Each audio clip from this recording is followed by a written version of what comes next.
Ladies and gentlemen, boys and girls, I'm not Cerberus. Welcome back to my channel. Today's video is another short and sweet deal, taking a quick look over the skills and traits for the Azur Lane ladies who return into the store for 1 week, starting tomorrow, which at the time of recording is August 24th.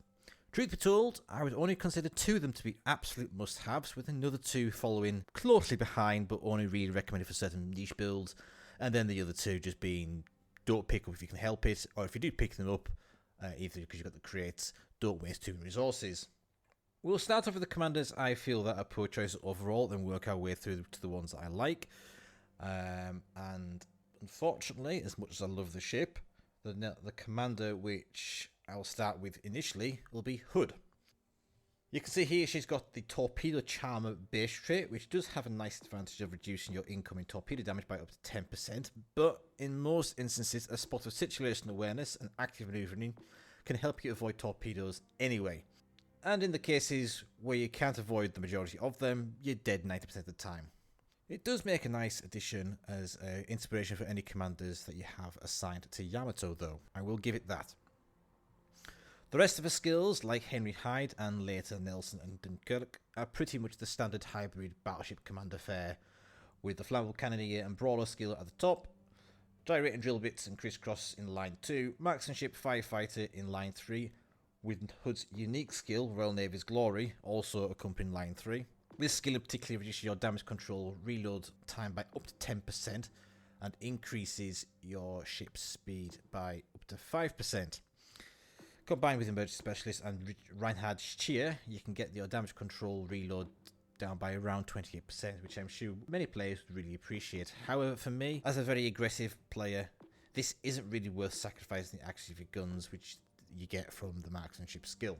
Row 4 has the option of Emergency Specialist and Master Mechanic, with the legendaries being Farsight and running with Scissors. If I was to run Hood, I would only run her on Hood and Vanguard, I think, and I will probably use Flammable Cannoneer, Crisscross, Marksmanship, Master Mechanic and Farsight, but I could definitely see some use for some players with Flammable Cannoneer, Crisscross, Royal Navy Glory, Emergency Specialist, Running with Scissors and Admiral Hipper and Reinhard Stier as inspirations. Speaking of Admiral Hipper, that little stuck-up bitch is my next choice here. Well, she's in 5th place, really, and she's sadly another one I would not really recommend. She's somewhat of an Einstein clone with Ingenious and Beyond Range at the top, Full Speed Ahead, Igniter and Before It's Too Late on the 2nd row, with Sponge, Punch Through and her unique skill Vice Defense on the 3rd. Honestly, Vice Defense I feel is tied as one of the worst unique skills for any of the Azur Lane commanders. You give up 25% of your damage control party's reload time in exchange for, I think it's either 12 or 13% damage reduction to your ship itself. But when it comes to cruisering, the best defense is simply to not get hit at all, using agility and cover to avoid taking damage in the first place. And that 25% whack to your damage control reload is pretty harsh. For me, Sponge just makes the better choice here.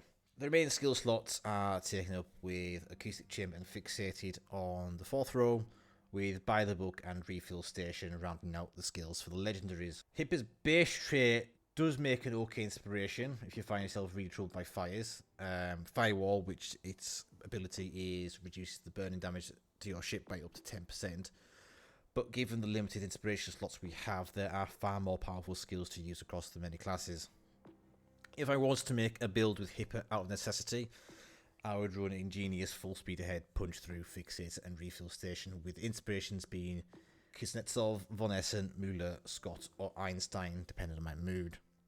Moving on to the okay with caveats commanders, we have Dunkirk. On the face of it, she has the same skill setup as most hybrid battleship commanders, such as Hyde, Nelson and Hood, but she does feature the French battleship unique skill Megalomania, which you'll find on both the standard commanders for the French. This skill decreases the reload time of your main guns and reduces the detectability time after firing them in exchange for lower hit points, and that is located in the 3rd row. Dunkirk's unique skill, however, Frontal Fire, is located in the 2nd row, next to Gyrating Drill Bits and Porcupine. This skill, when maxed out, reduces the shell switch time by up to 95%, so it's essentially, on second thought, jacked up to 11. Similarly to that skill, you only get any benefit from it if you wait until your guns are fully reloaded before switching shell types. But what that does mean is that you will get an instantaneous, or almost instantaneous, shell switch. The catch here though is that it does reduce your shell damage by 5%, which although it isn't really the end of the world, as it can be somewhat offset by inspirations, it is something that you are probably going to feel eventually.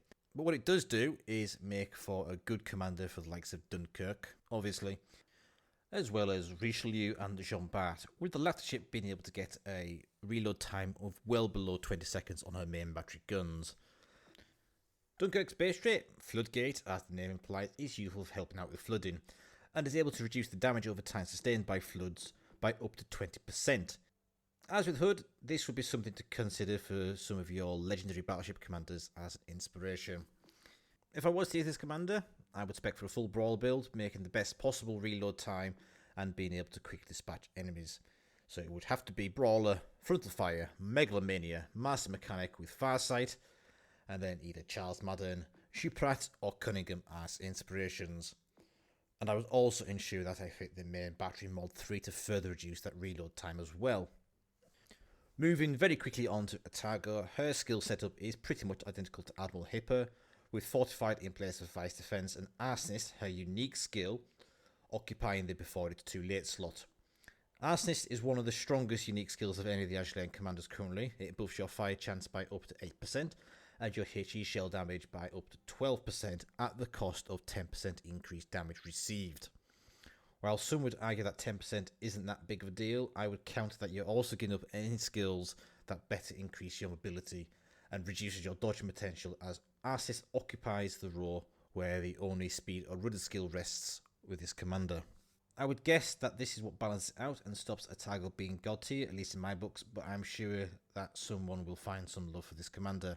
Her base trait, Death from Below, which reduces the detectability range of your torpedoes by up to 200 meters, sounds nice on paper, but is in practice pretty meaningless for high tier IGN torpedoes, as their detection range is so bad anyway. That said, it would make an excellent inspiration for any ships that have really good torpedo concealment, as proportionally that 200 meter reduction will be much stronger. If push came to shove though, and I had to use Atago, my setup for her would be Beyond Range, Arsonist, Sponge, Fixated, and Refill Station, with Nikolai Kuznetsov being the first inspiration, and then your choice of either Lemonier, Rue, or Mikawa as your second inspirations. I would also definitely fit the double rudder and fit Gunfire Control System Mod 2 to maximise your evasion and gunnery range, as you'll want to give yourself as much time as possible to evade incoming shots. On to the final straight of Belfast. This one is a peculiar one, as in her own right she is a mediocre commander at best. She shares many of the same skills as Atago and Admiral Hipper, with the only addition of the Pisa skill in row 1, Light Fortress replacing Fortified and Vice Defense on row 3, and in place of the Arsonist Before It's Too Late skill, we have her own unique skill, which is Smokescreen. This skill increases the radius of your smokescreen by around 15% on max levels, as well as reducing the smoke firing penalty by 10%. The downside to that is you lose a smokescreen charge, and on a commander that doesn't have the fully packed skill, that is a huge downside. And when it comes to light cruisers, unless you're division with somebody else with smokescreens, for me this is too much of a cost, especially considering you only get 2 smokes as standard on the British lights anyway. Belfast's strength, however, lies in her base trait and is easily the best of all the Azur Lane ones. At max strength, that is, it is a straight 20% reduction to any ship's smoke firing penalty, which essentially means that your British light cruisers can fire from within a smoke screen and remain undetected at 5 kilometers and below. And when used as an inspiration on HMS Exeter, you can get her smoke firing penalty to that of Nuremberg, which is very nice indeed. And obviously with the introduction of the Italian cruisers just around the corner, and those ships featuring smoke screens, not only will Belfast be an excellent inspiration for British cruisers, but she'll also be a good inspiration for their commanders as well. Despite her flaws as an actual usable commander, to the point of we not being able to recommend a particular build for her, Belfast is an absolute must-have for any cruisers which make use and rely on smokescreens. And last but not least, we have Nelson now.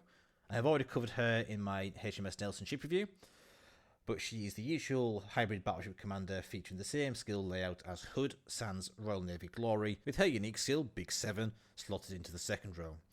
At the cost of 15% arm penetration on your main battery shells, you do gain 16% AP and HE damage, which when paired with Forney and Kedrov, means a staggering 25% increase on your HE damage. And even with that 15% reduction to your shell penetration, in terms of HE, you'll still have more penetration in most cases than many equal tier battleships thanks to the 1/4 penetration rule. I've realised I've said penetration quite a few times. Penetration, penetration, penetration. I do like penetration. Penetration is always good. Alternatively, you can chuck on auto celiacs in place of one of those two inspirations for a 5% increase to your AP damage, increasing the total benefit to a chunky 21% for AP and HE. Nelson's base trait, like a rock, is also pretty nice and is a flat down reduction to any incoming damage to your battleship of up to 6%. And if you want to, you could stack that with Hood as an inspiration to bring that up to a 16% damage reduction in torpedo damage, and also add on Henry Hyde, who will increase your battleship's hit points by up to 6% as well. Azur Lane Nelson for me is a very solid choice as a British battleship commander, and if it wasn't for Andrew Cunningham having such a good base trait and will to rebuild, and possibly be the only Royal Navy commander I would urge you to focus all your efforts on. As you can see here, my build for Nelson is Flammable Cannoneer, Big 7, Marksmanship, Master Mechanic, and I have Andrew Cunningham and Henry Hyde as inspirations. It's just a crying shame that far-sighted running with scissors have such irritating downsides. Despite this, the strengths of her unique skill and the flexibility she offers in her playstyle, and her just working on all the Royal Navy ships, makes her an excellent commander, which you should get instantly. And that's it. Short and sweet and to the point. I hope my brief run through these commanders has helped you decide on whether to look at picking up a few of them. And if you have enjoyed the video, don't forget to like, comment and subscribe to keep those numbers pumping up. Up next will be my HMS Edinburgh review, so keep an eye out for that. And all that's left for me to do now is to sign off. So as always, thank you for watching, take care, and I'll catch you next time. ... Damn you, TBull, for getting the video out first. You got your video out just as I was writing the script for my one. Bugger.